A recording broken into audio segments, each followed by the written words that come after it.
What's going on, guys? Welcome back to my channel. This is Leo's Nerd Talk, and today we're going to be going over M3GAN 2.0. So let's get into that. Hi, my name is Leo. If I talk about movie, TV show, video game related, or just anything nerdy, you are in the right place. And like I said, today we are talking about M3GAN 2.0. So without further ado, let's get into the review. Now, M3GAN 2.0 is obviously the sequel to the M3GAN horror movie that was a sensational phenomenon, especially because of all the TikTok dances that M3GAN was doing within the movie itself that made it kind of a meme film that actually went on to be pretty successful and ended up being not that bad of a horror movie, even though everything seemed like it could have gone against it.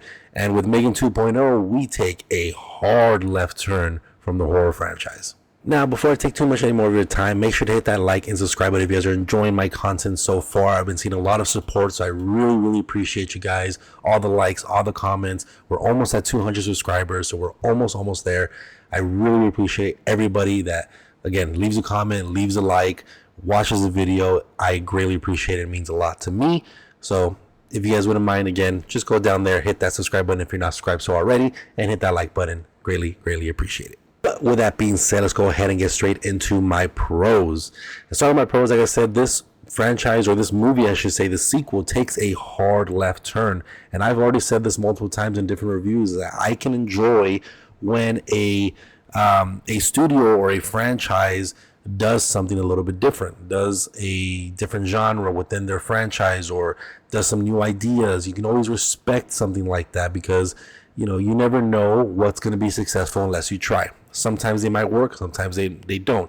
And I wouldn't say that they don't necessarily work when it comes to M3GAN. I think it's kind of, it feels like it's an easier transition. There are obviously some issues that I have with it, which we'll get into later. But I do think it's an easier transition because this movie definitely goes into more of the action spy kind of thriller movie than it does a horror film.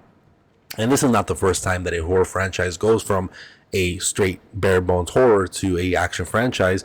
I mean, look at a more successful example, I should say, is within Alien, where you have the original Alien being very horror centric, and the second one being more horror sci-fi or horror action.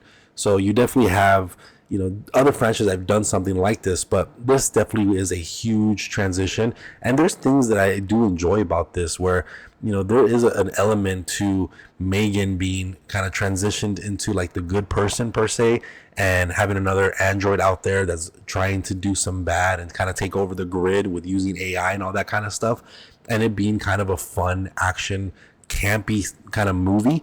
And it leads to actually some pretty good, awesome action sequences. Like M3GAN, when she's fighting, she's pretty badass. There's good choreography. There's good set design, good, you know, gunplay, combat, hand-to-hand combat at play. So there's a lot of moments like that kind of spread throughout the movie that kind of led itself to be a very fun action movie.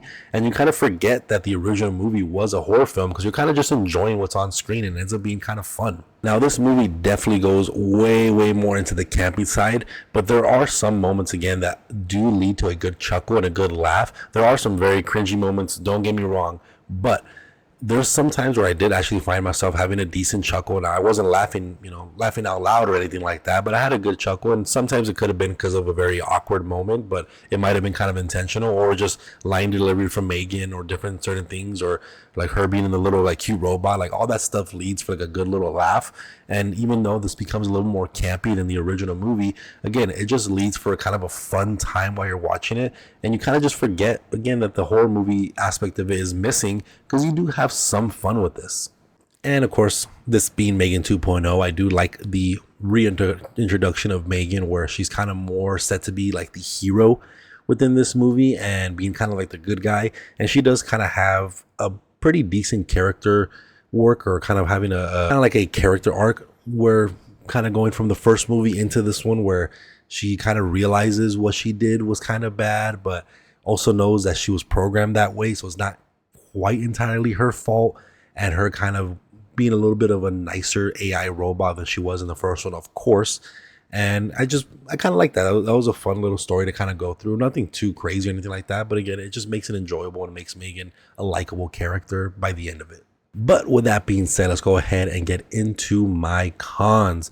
And starting on my cons, this is more or less a pretty generic movie, something that we've seen done way better in other times. Again, this is leaning more into that fear that a lot of people have been having recently, of the fear of AI taking over, and kind of just really delving into that. And again, when you realize that there's been other movies that do stuff very, very similar to this, that have done the AI trope a lot better, there's a lot of flaws inherently in this that you can kind of see that lend itself to be kind of just weird or not really impactful or feel important in any way.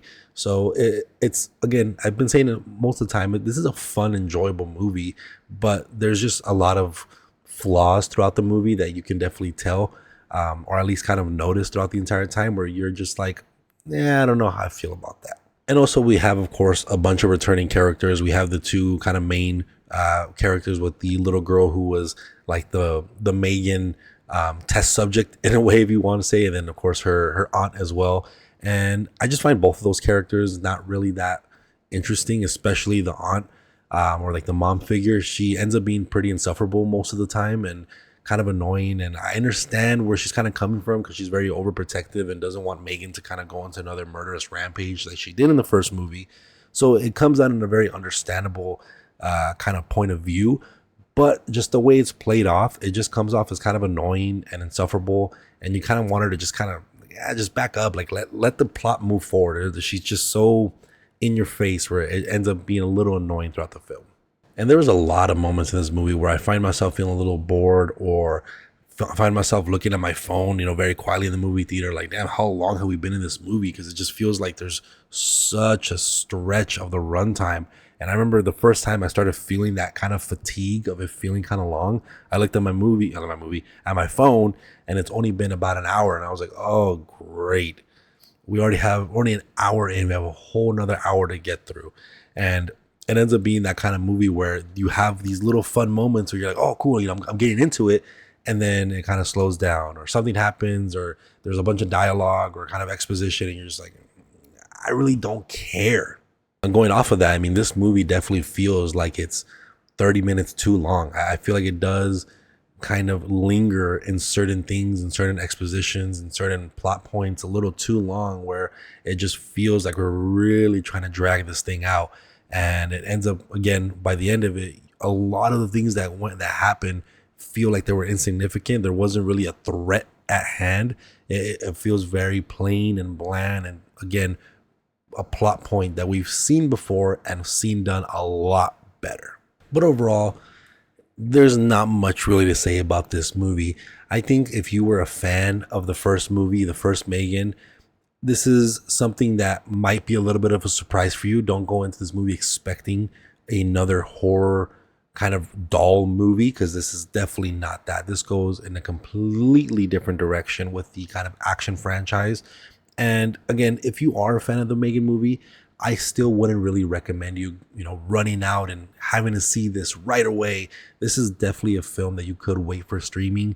And, to a certain extent, you could really just skip it altogether. It's really not that important to really go watch. It's a fun movie. It's a fun watch. You can have a good time with it. You can kind of turn your brain off and indulge yourself in all the silliness and the kind of dumb nature of it, the cringiness, the campiness, and have some fun moments with some of the comedy that's kind of thrown in there and sprinkled around, and some of the action that's in there that's pretty fun and well choreographed. But overall, it's not a movie that you necessarily need to go watch right now. But with that being said, if you guys like talking about movie, TV show, video game later, or just anything nerdy, you are in the right place. Make sure to hit that like and subscribe, and I'll see you guys on the next video. Thank you.